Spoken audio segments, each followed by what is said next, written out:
بسم الله الرحمن الرحيم، والصلاة والسلام على أشرف المرسلين سيدنا محمد وعلى آله وصحبه أجمعين. أهلا وسهلا بكم زملائي الأعزاء في برنامج تنمية مهارات استخدام ماكينات التحكم الرقمي لدى معلمي التعليم الفني شعبة ميكانيكا تخصص تشغيل على الماكينات. نبدأ الآن في مهارة جديدة، وهي مهارة تنفيذ برنامج تصميم ملف كاد خرط عدل وخرط مدرج، ومعرفة مكونات الشاشة الافتتاحية لبرنامج التصميم الكاد والقوائم الموجودة فيه.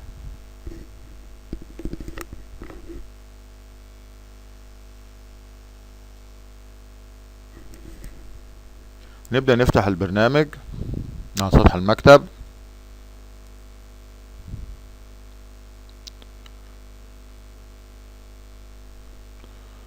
نختار المكنة ليز اللي هي المخرطة 250 بي سي.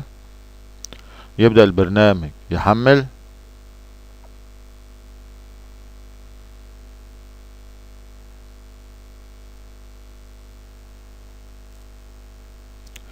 احنا دلوقتي هنفتح ملف تصميم جديد. احنا قلنا احنا عندنا طريقتين لفتح ملف التصميم الجديد. اول طريقة اللي هي الايقونة بتاعة كاد نيو اللي هو انشاء ملف تصميم جديد. الطريقة التانية اللي هي من قائمة فايل ونيو وكاد فايل. تمام، يبقى قلت فايل نيو كاد فايل هيفتح لي الشاشة اللي قدامنا دي او النافذة اللي قدامنا دي، وهدخل فيها مواصفات النموذج التصميم بتاعي اللي انا هصمم عليه. يبقى دي اول طريقة قلنا عليها. هنجيبها منين؟ عندنا هناخدها من قائمة فايل، قائمة ملف اهو، وهقول نيو وهقول له ايه؟ كاد فايل. دي طريقة. طب الطريقة التانية ايه؟ الطريقة التانية اللي هي ايقونة كاد نيو، بضغط عليها كليك شمال، بيبدأ يفتح لي نفس النافذة اللي فاتت اللي انا هدخل فيها مواصفات نموذج التصميم بتاعي. طيب مواصفات نموذج التصميم دي ايه بقى؟ هدخل فيها ايه؟ اول حاجة عندنا هدخل اوت سايد اللي هو القطر الخارجي. اوت سايد اللي هو القطر الايه؟ القطر الخارجي. طب بدخل فيها القيمة بتاعتها اهو. هو كمبيوتر او البرنامج بيديها لي قطر افتراضي كام؟ 25 مليمتر. انا ممكن اعدل فيها؟ ايوه ممكن اعدل فيها حسب مواصفات المكنه اللي عندي اللي انا هصمم عليها او اللي انا هشتغل عليها. مثلا المكنه اللي عندنا هيبقى فيها قطر كام؟ اقصى قطر في الظرف بتاعها قطر 32 مليمتر. طيب عندنا ايه تاني مواصفات؟ عندنا الانسايد دايمتر اللي هو القطر الداخلي. عندنا ايه كمان من ضمن مواصفات نموذج التصميم اللي انا هصمم عليه؟ عندنا اللينس اللي هو كام؟ طول نموذج التصميم او طول التمرين بتاعي او طول المشغولة. تمام. عندنا كمان ايه؟ هول ديبس اللي هو عمق الثقب. عندنا ايه كمان في مواصفات نموذج التصميم اللي انا بصمم عليه؟ عندنا بختار اليونتس اللي هي الوحدات. بختار منين؟ بفتح السهم الصغير ده هون، هيتفتح عندي الخيارات اللي عندي. في عندي خيارين، بدخل ابعاد بالبوصة، وفي عندي ابعاد بالمتري اللي هو الفرنساوي اللي هي بالمليمتر. يبقى انواع الابعاد اللي عندي ابعاد انجليزية، وحدات انجليزية بالبوصة، فعندنا وحدات متر اللي هي بالايه؟ بالمليمتر. تمام كده. هل انا ممكن اقدر اعدل في الابعاد؟ عندي الاوتسايد ممكن اعدل في قطر، اخليه مثلا كام؟ 30، قطر 30. ممكن اعدل في الطول؟ ايوه ممكن اعدل في الطول، اخلي الطول مثلا كام؟ 100 مليمتر. بعد كده هقول ايه؟ هقول اوكي. عندي كنسل هيلغي الامر، هيلب اللي هو المساعد. عندي اوكي هيبدا يدخلني في نموذج، هيبدا يدخلني في التصميم بالابعاد او المواصفات اللي انا حددتها له هنا دي. بقول اوكي، بدا هو دخلني فين؟ في نموذج التصميم. طيب بعد كده هشوف بقى مكونات الشاشة الافتتاحية اللي قدامي دي. ايه هي مكونات الشاشة الافتتاحية؟ اول حاجة عندنا فوق خالص اهون ده هو دي شريط الايه، دي شريط العنوان، ومكتوب اسم البرنامج اهو اللي هو البوكس فورد ليز اللي هي مخرطة البوكس فورد. تمام. طب عندنا ايه كمان؟ فعندنا الثلاث ايقونات اللي هم معروفين عندنا في اي برنامج بنشتغل عليه. عندنا الناقص دي اللي هي بتعمل لي ماكسيموم، بتنزل لي الصفحه بتاعتي فين، على ديسك، على ديسك شريط المهام تحت. عندنا الايقونه اللي في النص دي بتعمل لي عمليه تصغير زي ما احنا شايفين كده للشاشه. عندنا الاكس بتعمل ايه؟ بتخرج من البرنامج. يبقى الاكس دي ما بتخرجش من البرنامج كله، هي بتخرج لي من نموذج التصميم بتاعي، لكن البرنامج بيفضل شغال معايا. يبقى اول حاجه شريط الايه، اول حاجه عندنا شريط العنوان. طيب الشريط الثاني اللي تحت شريط العنوان عندنا شريط اسمه شريط القوائم. تمام. واحنا هنتكلم عليه بالتفصيل ومكونات كل قائمه موجوده قدامنا.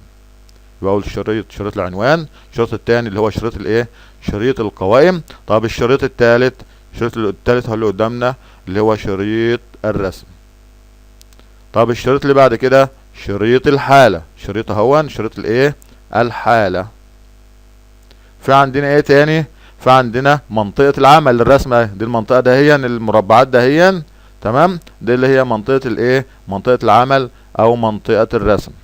فعندنا شريط تاني اسمه شريط المعلومات اهو، دي اللي فيه المعلومات الخاصة بنموذج التصميم اللي انا دخلتها. يعني عندنا اهو ديامتر قطر الخارجي 30، عندنا الانسايد ديامتر ب0، عندنا اللينس الطول بتاعك ب100، عندنا الدبس بكام اللي هو العمق الثوب بكام ب0. دي المواصفات نموذج التصميم اللي انا دخلتها. فعندنا شريط ايه كمان؟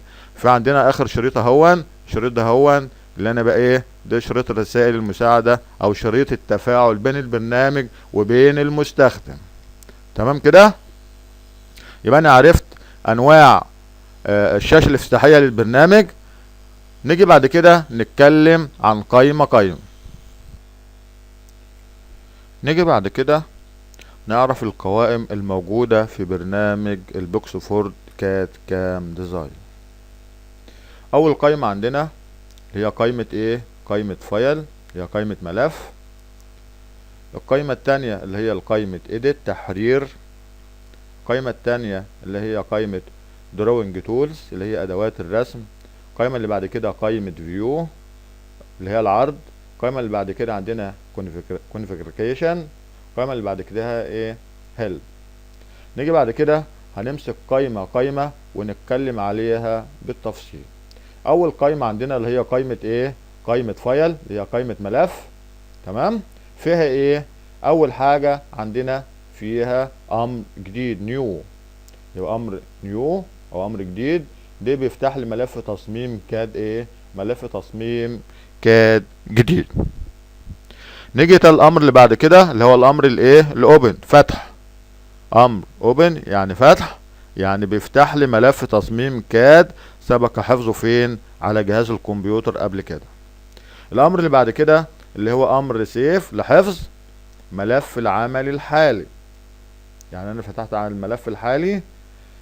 في ملحوظة عندنا لما اكون انا بحفظ الملف لاول مرة، الامر سيف عندي امر هنا سيف مش ناشط. ليه مش ناشط؟ عشان انا لسه ما حفظتش لسه ما حفظتش الشغل بتاعه والتصميم بتاعي، فعشان كده مش ناشط. تمام. طيب لكن لما انا ابدا اصمم في النموذج اللي بتاع الامر سيف ده هو يتفاعل معايا، واي تعديل هيحصل ممكن ان انا ايه، احفظ التعديل بايه، بامر سيف. طب امر سيف از اللي هو حفظ باسم، ومع سيف از اللي انا بعمل ايه، سيف از اللي انا بضغط عليه بيوديني اللي انا احفظ التعديل. يا اما احفظ التعديل في المكان، يعني اعدل المكان اللي انا حفظت فيه، او اعدل العمليات الصناعية اللي انا ايه، اللي انا عملتها. تمام اهو.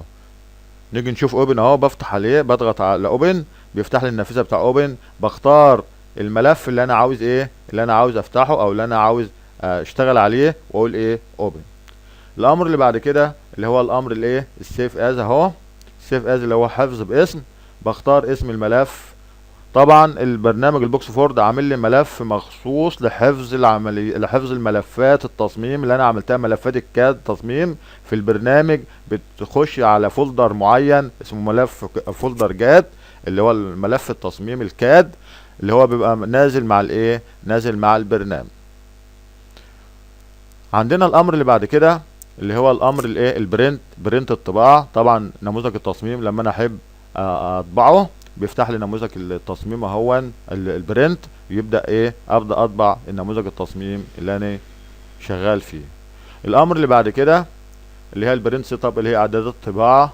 في عندي امر اسمه بروسيس بيلت، دي عمليه معالجه او عمليه تحويل ملف تصميم الكاد الى جي ام كود. في عندنا بعد كده امر امبورت اللي هو استيراد، ممكن استورد ملفات وادخلها على برنامج البوكس فورد واقدر ادخل عليها. فعندنا هنا اخر الملفات اللي انا كنت شغال عليها، يعني هنا بيدي لي اخر مجموعة ملف، اخر 5 ملفات انا كنت شغال عليهم. عندنا الامر الاخير دي الامر الايه، الاكزيت. امر الاكزيت ده بيخرج منين؟ بيخرج لي من ملف التصميم فقط، لكن البرنامج بيفضل شغال معايا.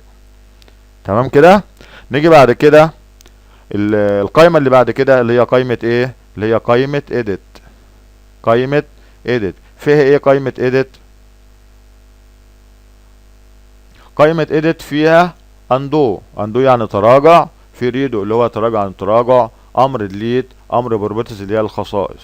طب انا ليه الاوامر دي مش نشطة عندي؟ الاوامر دي مش نشطة عندي عشان انا لسه ما صممتش حاجة في نموذج التصميم، لسه الرسمة بتاعتي ما اشتغلتش فيها اي حاجة، فعلشان كده ايه، علشان كده هي مش نشطة معايا. طيب الامر اللي بعد كده او القائمة اللي بعد كده اللي هي الايه، ادوات الرسم، دروينج تولز. فيها ايه مكوناتها؟ فعندنا ارك ده لرسم قوس، فعندنا لاين ده لرسم خط مستقيم لمرة واحدة، فعندنا سيرش اللي هو التصميم الالوز، فعندنا امر الشنفر، امر الفيلت، امر كونتينيوس بيس، فعندنا سناب تو جريد، فعندنا شو جريد. كل دي الاوامر دي لما نيجي نصمم هتلقى الاوامر دي كلها ايه، نشطة معايا. فعندنا برضك امر اللي هو كونتينيوس بيس دهون اللي هو رسم خط ايه، مستمر. فعندنا الامر سناب تو جريد للايه، لاظهار التشغيل وايقاف سناب الشبكة بتاعتي اللي هو الالتقاط بتاع الخط بتاعي. تمام. عندنا اهو اوف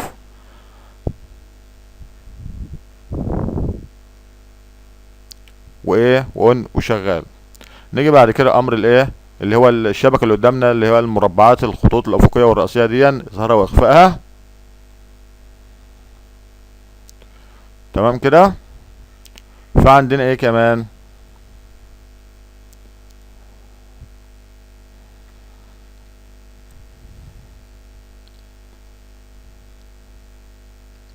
تاني فعندنا قائمة درو دي رسم الاقواس، رسم الاقواس. عندنا اللاين رسم خط المرة واحدة فقط. عندنا امر سيردس دي لرسم الالوز الداخلي او الخارجي في اتجاه المحور ايه زد. فعندنا امر شنفر ده لرسم خط مايل عمل شطف يعني. عندنا الامر الفيلت ده الرسم الايه، الحاجات دي الاوامر دي كلها هناخدها ونصمم بها ان شاء الله. نيجي بعد كده القائمة اللي بعد كده اللي هي قائمة فيو.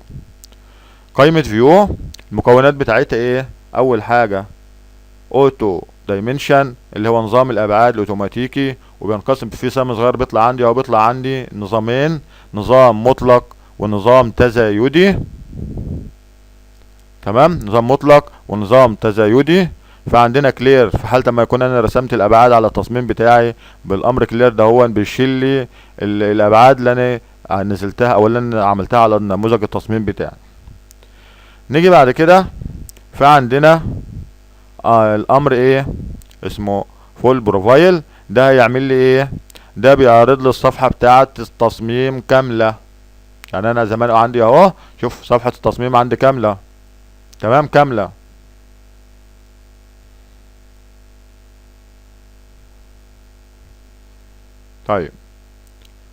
طيب عاوز اعرضها نص، اهو عرض لي الصفحة نص صفحة. تمام، فيو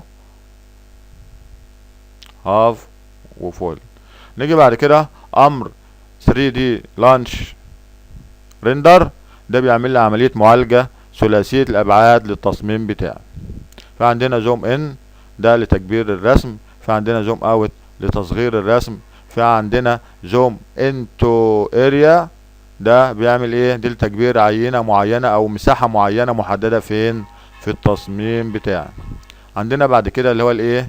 فيو بوينت ليست، دي عشان اشوف جدول فيه جميع نقاط الرسم اللي انا شغال عليها او في التصميم بتاعي. عندنا التصميم معروض هوا ونص اهو، اعمله كامل. نيجي بعد كده قائمة فيو،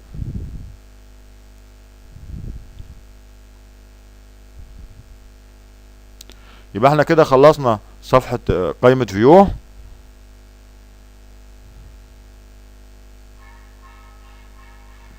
نيجي بعد كده قائمة configuration، فيها ايه؟ فعندنا بيلت داتا اللي هو جدول بيانات التصميم، فعندنا color اللي هو نظام الايه؟ الالوان. يبقى جدول بيانات التصميم بيلت داتا، فعندنا الكالر اللي هو نظام الايه؟ نظام الالوان. بعد كده فعندنا قائمة الهيلب اهي، فيها الهيلب ايه؟ كونتنتس، فعندنا هيلب اون ذس، فعندنا اباوت ايه؟ دي مكونات القوائم عندنا في برنامج البيكسفورد.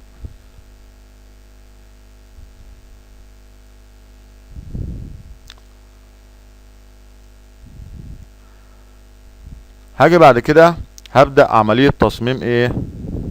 خرط عدل ومدرج.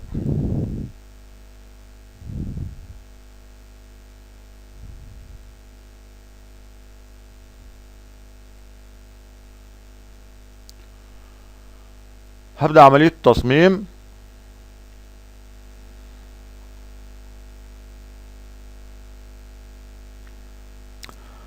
طبعا التصميم بتاعي يا اما بخط لمرة واحدة او امر الخط اللي هو كونتينيوس بيس اللي هو الخط الايه؟ الخط المستمر. هنيجي نرسم مثلا الخط. شوفوا عندي بيبدأ التصميم من نقطة المركز. ليه بيبدأ لي من نقطة المركز؟ عشان المخرطة بتعمل اشكال دورانية، شكل دائري، فبيبقى الشكل متماثل من فوق زي من تحت. تمام كده؟ فبيبدأ التصميم من نقطة الايه؟ من نقطة المركز. نيجي بعد كده هنبدأ عملية التصميم اهو.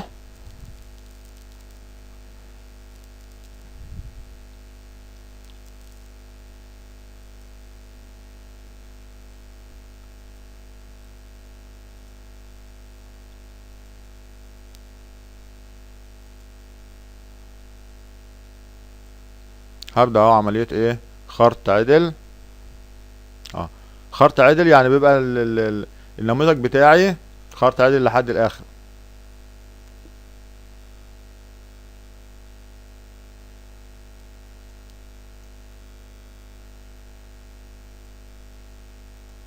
انا كده عملت النموذج بتاعي كله ايه؟ خرط عدل.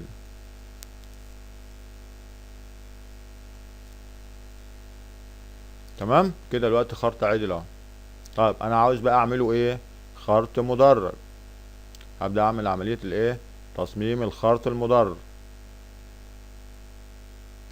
خرط مدرج يعني في تدريج في التصميم بتاعي ده. كده دلوقتي اهو اعمل عملية ايه؟ تصميم دلوقتي.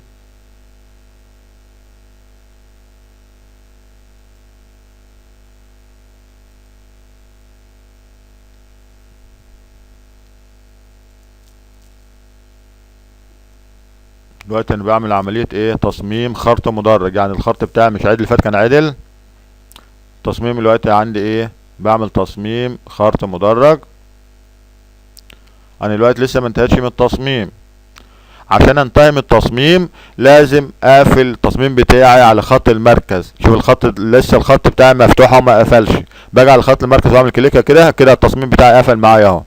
تمام. يبقى انا كده انا عملت خرط مدرج اهو. يعني تدريج قطر صغير فقطر اكبر فاكبر او اصغر فاصغر. خلاص يبقى دي معنى كده خرط مدرج. يبقى انا كده دلوقتي صممت ايه؟ صممت خرط مدرج بالايه؟ بالخط المستمر. طب انا ممكن اعمل تراجع عنده كده، عنده تراجع اهو. تمام. طب انا ممكن اعمل تصميم باللاين خط او درو لاين اهو، بضغط عليه اهو كده، هيبقى التقط لاخر نقطه انا كنت شغال معاها اهو، شغال عليه تمام كده. هبدا اصمم اهو، بس الامر لاين ده اهو بينفذ لي الامر الايه لمره واحده فقط. يعني انا في خط المستمر اللي هو كونتينوس بيز ده اهو، صممت النموذج التصميم كله بمره واحده بامر واحده بضغطه واحده. لكن لو حبيت ارسم بالدرو لاين بيرسموا لي الخط اللاين ايه مره واحده فقط لا غير. اهو انا كده دلوقتي مش شغال معايا اهو، شوف مجرد ما اضغط عليه اهو كده دلوقتي التقطها اهو، وهينفذ الامر الخط لمره واحده في ايه، الخط لمره واحده ايه فقط اهو. تمام اهو. اختار تاني، عاوز ارسم خط تاني هنفذ الامر اهو. تمام اهو كده خرج من الامر تاني، عاوز اتك عليه تاني اهو، هيشتغل معايا بس المره واحده ايه لمره واحده فقط اهو. عاوز بقى اقفل التصميم بتاعي عشان انتهي من التصميم اهو، بقوم ضغط ايه، ضغطت على الخط المحور كده. دلوقتي انا انتهيت منين كده؟ دلوقتي انا انتهيت من التصميم بتاعي. طيب انا في عندي كم طريقة للحصول على الامر اللاين وكم طريقة للحصول على الامر الخط المستمر؟ في عندنا طريقتين هما. اول طريقة اللي احنا خدناها من شريط ادوات الرسم اهو اللي قدامنا اهو، عندنا الخط المستمر والخط اللاين. تمام كده. طيب ايه الطريقة التانية؟ من قائمة ادوات الرسم. في عندنا اهو الادوات الرسم الاساسية اللي عندي، اللي هو رسم الايه القوس ورسم الخط المرة واحدة هون، والثيرد الالواز، هو نفس الاوامر اهو.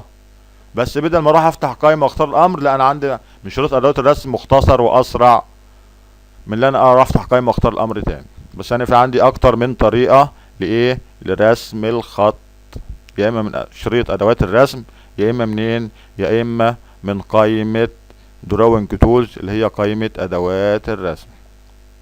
تمام كده. طيب يبقى انا عرفت ازاي ارسم عندي خط عدل، وعرفت ازاي ارسم عندي ايه خط مدار. طيب نيجي بعد كده، انا عندي خط عاوز احذفه، عاوز احدد خط واحذفه. احذفه ازاي؟ اول حاجة بقف على الخط اللي انا عاوز احذفه، بعمل عليه كليك ايه، كليك يمين. مجرد ما وقفت على الخط وعملت كليك يمين، طلع لي القائمة المختصرة اللي قدامنا دي. طلع لي ايه؟ قائمة المختصرة. القائمة المختصرة دي فيها ايه؟ فيها اوبجكت لاين، يعني اسم الخط او اسم العنصر اللي انا محدده لاين اهو. عندنا انسيرت نود يعني بيعمل لي ادراج نقطة في منتصف الخط ده هون. فعندنا انسيرت فيلد لو انا حبيت اعمل شطف. فعندنا ديليت اوبجكت الخط ده لو انا حبيت احذفه.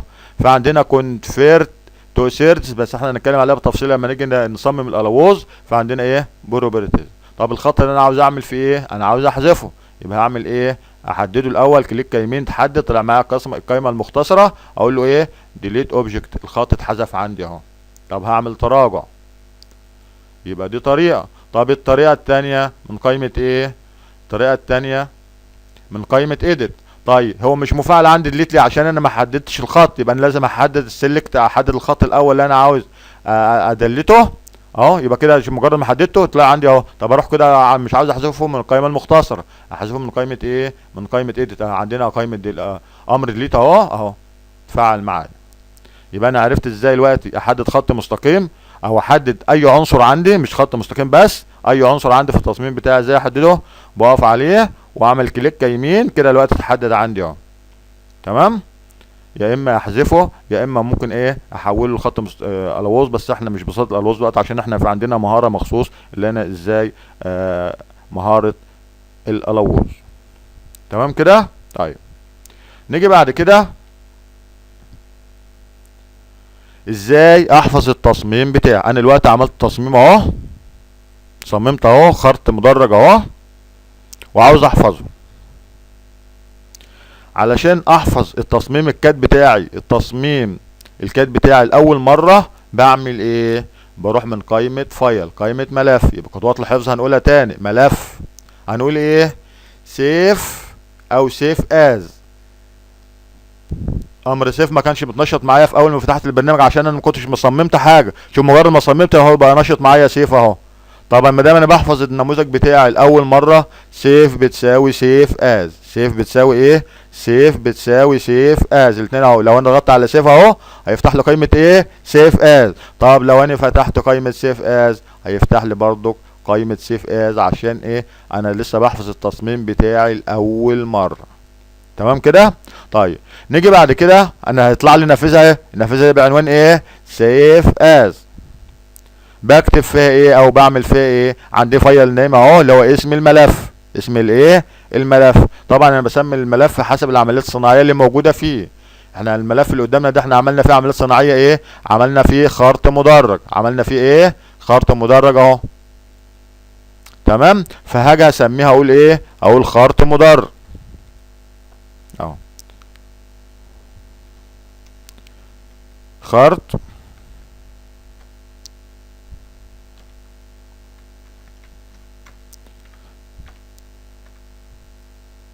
خرط مدرج. تمام كده؟ طيب امتداد الملفات الكاد اللي هي التصميم، الامتداد بتاعها ايه؟ الامتداد بتاعها بي ار اف اهو قدامنا اهو، بي ار اف دي اللي هي امتداد ملفات الايه؟ التصميم. تمام. يعني انا اعرف ملف تصميم مش من ملف تصميم من الامتداد بتاعه اللي هو الايه؟ الامتداد بتاع ملفات الكاد اللي هي ملفات التصميم اللي هي الايه؟ بي ار اف.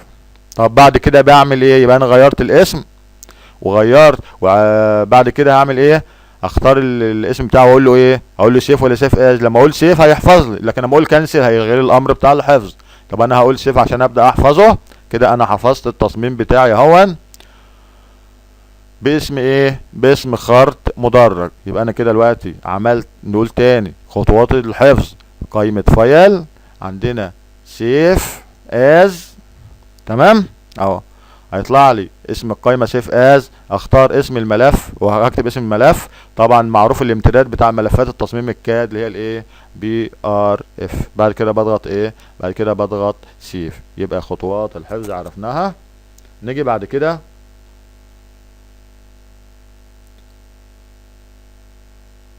وعرفنا ازاي احدد العنصر، وعرفت ازاي احذفه. يا اما عندنا طريقه الحذف من طريقتين، يا اما قائمه المختصره ديليت اوبجكت، او الحاجه الثانيه اللي هي من قائمه ايه؟ من قائمه ايديت وديليت. تمام كده؟ طيب نيجي بعد كده نشوف انواع نظم الابعاد. انواع نظم الايه؟ الابعاد. احنا قلنا في عندنا نظم الابعاد، في عندنا نظامين.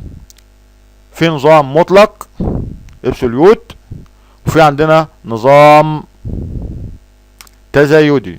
بتيجي منين الابعاد؟ الابعاد عشان احط الابعاد على التصميم بتاع اللي احنا شايفينه دهون بيجي منين؟ من قائمه فيو. ضغطت فيو هختار عندي ايه؟ اوتو دايمنشن. انا عاوز اعمل نظام ابعاد ايه؟ نظام ابعاد مطلق ابسوليوت ولا نظام ايه؟ تزايدي. انا عاوز نظام مطلق. يبقى هيجي منين؟ هنقول تاني فيو اوتو دايمنشن، اختار ايه؟ ابسوليوت دايمنشن. اخترت اهو اوتوماتيك. شوف اوتوماتيك حط لي الايه؟ حط لي الابعاد بتاعتي على الرسم اوتوماتيك. طب نظام الابعاد المطلق ده عباره عن ايه؟ يا نظام احداثيات، كل نقطه من النقاط بتتقاس بالنسبه لنقطه الايه؟ الاصل. يعني كل نقطه ده هي نقطه الاصل عندي اهو. كل النقط اللي قدام عندي ده هي كلها منسوبه لنقطه الايه؟ كلها منسوبه عندي لنقطه الاصل. يعني النقطه دي اهي اللي هو الحته دي طولها كام؟ طولها 22. طيب اللي بعدها قطر الطول اللي بعده كام؟ 45. هتيجي منين 45؟ انت عندك هنا 22. طب يبقى اتفضل عندي يبقى الحته دي كام؟ 22 من 45 يبقى كام؟ يبقى 23. نيجي بعد كده النقطه دي كام؟ واحد اهو بالنقطه الاصل عندي اهو. ده طول كله، يعني كل الابعاد منسوبه لنقطه الايه؟ نقطه الاصل. تمام كده؟ يبقى انا عرفت ازاي احط الابعاد بتاعتي على التصميم بتاعي. قائمه فيو. تمام. اوتو دايمنشن. عندنا انا عاوز نظام مطلق ونظام تزايدي. انا عاوز نظام مطلق يبقى اقول ابسوليوت، كل النقاط بتاعتي منسوبه لنقطه الايه؟ كل الابعاد بتاعتي منسوبه لنقطه الاصل اللي هي نقطه الايه؟ نقطه الصفر. نيجي بعد كده عاوز احط نظام الابعاد التاني اللي هو عندنا اسمه الايه؟ النظام التزايدي.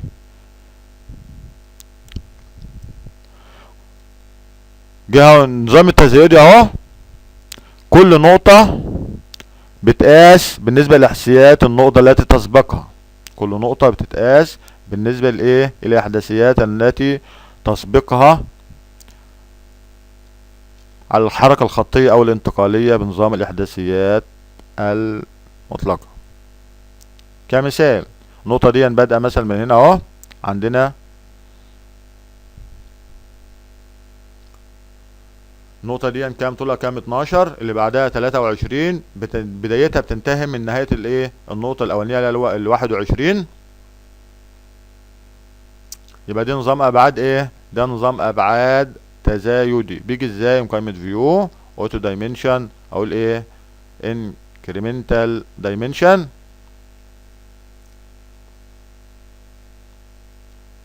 طيب انا دلوقتي حطيت الابعاد اهو، انا دلوقتي عاوز اشيل الابعاد اللي انا حاططها دي اشيلها ازاي او اشيلها منين؟ نفس الحكايه من قائمه فيو بردك.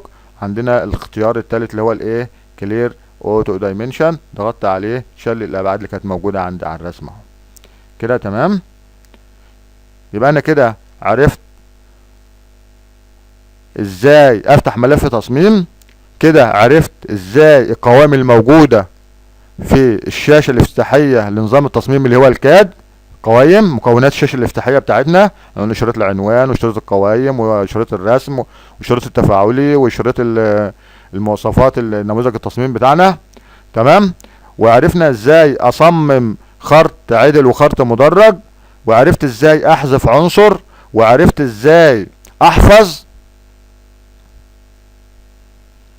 وعرفت ازاي احط ابعاد على التصميم بتاعي،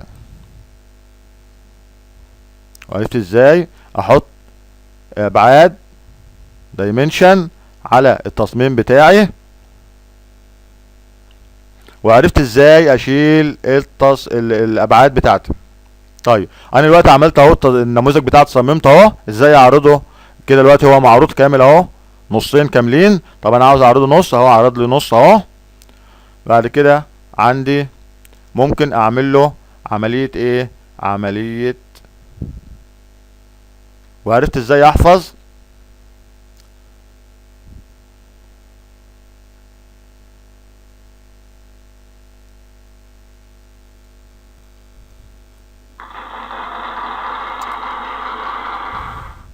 وفي الختام كنت سعيد اني اكون معكم.